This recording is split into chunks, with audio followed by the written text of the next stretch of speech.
안녕하세요, 팔구브로스입니다. 모터스포츠 속에서 빛난 현대자동차 시리즈 중 랠리편에 이어 이번 영상에서는 그 세 번째 이야기인 그립주행편 니르부르크링 24시 내구 레이스에 대해 지금 시작하겠습니다.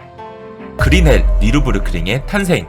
예전에도 한번 다룬 적이 있지만 그래도 니르부르크링에 대해 잠시 설명해보자면 1922년 독일 라인란트 팔추주에 위치한 에이펠산의 중심부에서 산길을 달리는 에이펠레넨이란 경주가 처음 펼쳐지게 되었는데, 당시 유럽 최대 자동차 협회인 ADAC에서 주최해서 그런지 첫 대회에 참가한 인원만 해도 100명에 다다를 정도로 엄청난 규모의 대회로 시작이 되었죠. 게다가 참가하는 클래스 또한 자동차뿐만 아닌 엔진이 장착된 자전거부터 자동차까지 엄청 다양했는데, 하지만 당시 트랙은 트랙이라고 하기에도 애매한 포장되지 않은 진짜 산길 그 자체였고, 혹여 대회 도중 비라도 내린다면 트랙이 진흙투성이가 되면서 당시 자동차와 바이크의 성능으로는 경기를 진행하기가 매우 어려웠다고 합니다. 실제로도 이러한 환경 때문에 몇 번의 치명적인 사고가 났는데 폭우로 관중석조차 쓰러지게 되었고, 이 외에도 여러모로 만족스럽지 못한 안전 문제가 생기면서 독일은 그 당시부터도 모터스포츠의 기반이 되는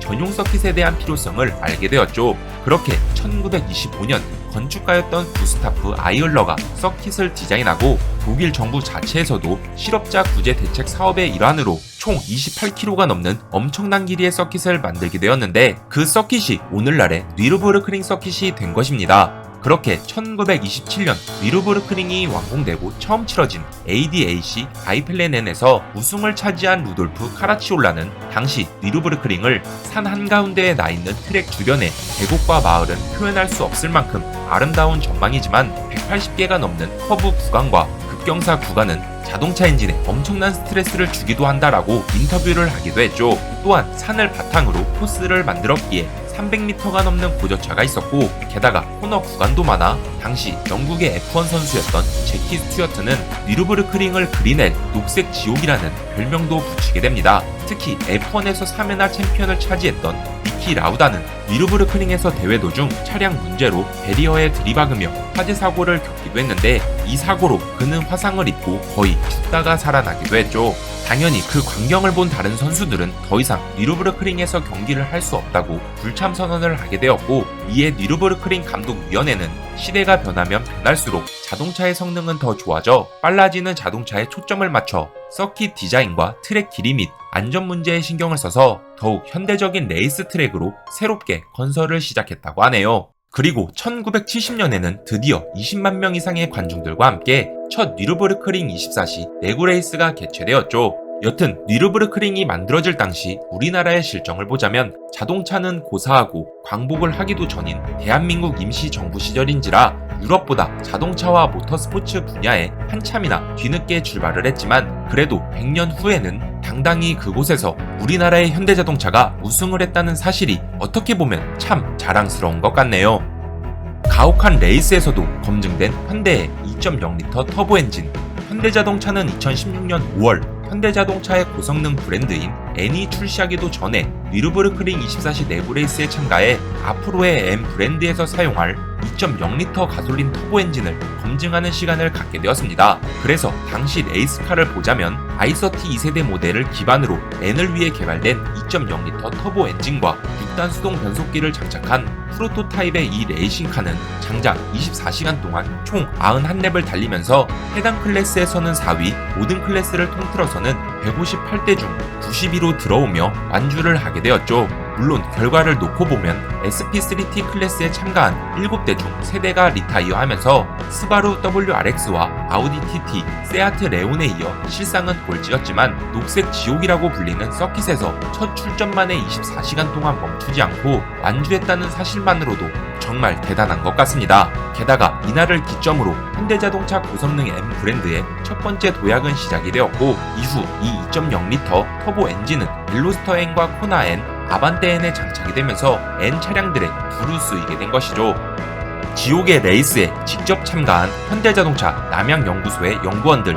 현대자동차는 2016년에 이어 2017년에도 니르부르크링 24시 내구 레이스에 참가하게 되었고, 당시 유럽에서 i30N의 양산 및 N 브랜드 런칭 전인 만큼 이번 니르부르크링 24시 대회에 참가는 N 브랜드의 인지도 및 차량 성능을 홍보하는 데 제격인 무대가 되었습니다. 이 이때 사용된 레이스카는 본격적인 판매를 앞두고 있는 아이서티엔 테스트카 2대로 각각 135바퀴와 109바퀴를 돌게 되었는데 총 6,000km가 넘는 코스를 큰 문제없이 소화해내면서 해당 클래스 4위, 최종 순위 50위로 또 한 번 완주에 성공하게 되었죠. 더군다나 이번 대회에는 현대자동차에서 사내 선발을 거쳐 뽑힌 남양연구소에 자동차를 개발하는 연구원들이 직접 드라이버로 참가해 더 뜻깊은 레이스가 되었는데, 이렇게 연구원들이 프로 드라이버들과 함께 24시간을 달려야 하는 레이스에 참가하게 된 이유는 극한 상황 속에서 주행을 경험하면서 고성능 N의 개발과 완성도를 더욱 높이기 위함이었다고 하네요.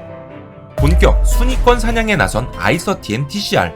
2018년 현대자동차는 매년 참가하는 독일 뉘르부르크링 24시 내구 레이스에서 테스트를 넘어 이제는 순위권 성적을 본격적으로 노리게 됩니다. 그렇게 아이서티엔을 기반으로 개발된 판매용 경주차 아이서티엔 TCR을 2대나 투입시키면서 TCR 클래스에서 2위와 4위라는 우수한 성적을 차지하게 되었죠. 특히 이번 내구 레이스에서는 147대가 참가했지만 약 3분의 2인 106대만 완주를 했고, 현대자동차는 종합순위 35위와 58위를 차지하며 이전보다 15위 상승한 성적을 거두게 되었습니다. 여담으로 뉘르부르크링 24시 내구 레이스는 한 사람이 24시간 동안 계속 운전하는 것이 아니고 차 한 대당 4명의 드라이버가 번갈아가며 운전을 하게 되는데, 현대자동차 남양연구소에서 일하시는 김재균 연구원과 유튜브 스테이션비를 운영하고 있는 병희영님, 강병희 드라이버가 내구 레이스에 참가해 거뒀던 성적이었죠. 데뷔 첫 해 만에 클래스 우승을 달성해버린 엘란트라 N TCR. 사실 2021년 독일 뉘르부르크링 24시 내구 레이스는 폭우와 안개 등 악천후로 인해 경주차들이 채 10시간을 못 달리면서 24시간 동안 달리는 내구 레이스가 아니라 뉘르부르크링 역사상 가장 짧은 시간 동안 달린 내구 레이스로 기록이 되었습니다. 물론 현대자동차도 2016년 이후 줄곧 참가해왔기에 2021년에도 TCR 클래스에 엘란트라 N TCR, 아이서티엔 TCR, 그리고 SP2T 클래스의 i20N으로 출전하게 되었죠. 심지어 엘란트라 N TCR은 뉘르부르크링 24시 내구 레이스에 도전한 첫 해이기도 했는데, 그럼에도 엘란트라 N TCR은 클래스 우승을 차지하게 되었고, 아이서티엔 TCR이 준우승을 차지하면서 둘의 종합순위는 각각 32위, 33위라는 엄청난 성적을 거두게 되었습니다. 어떻게 보면 24시간이라는 장시간을 달린 것도 아니고, 또한 갑작스런 폭우로 노면이 미끄러운 상황 속에서 앞바퀴 굴림이었던 현대자동차의 TCR 경주 차량들에게 많은 유리한 점이 있었겠지만, 국제적인 대회의 한 클래스에서 우승과 준우승이라는 더블 포디움 차지는 정말 멋진 것 같네요. 모터스포츠에서 빛났던 현대자동차, 그 세 번째 이야기인 뉘르부르크링 24시 내구 레이스에 대한 내용은 여기까지이며, 다음 영상에서는 투어링카로 멋진 주행을 펼치는 TCR 편을 다뤄보도록 하면서 이번 영상은 여기서 마치도록 하겠습니다.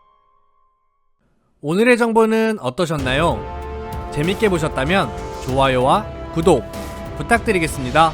끝.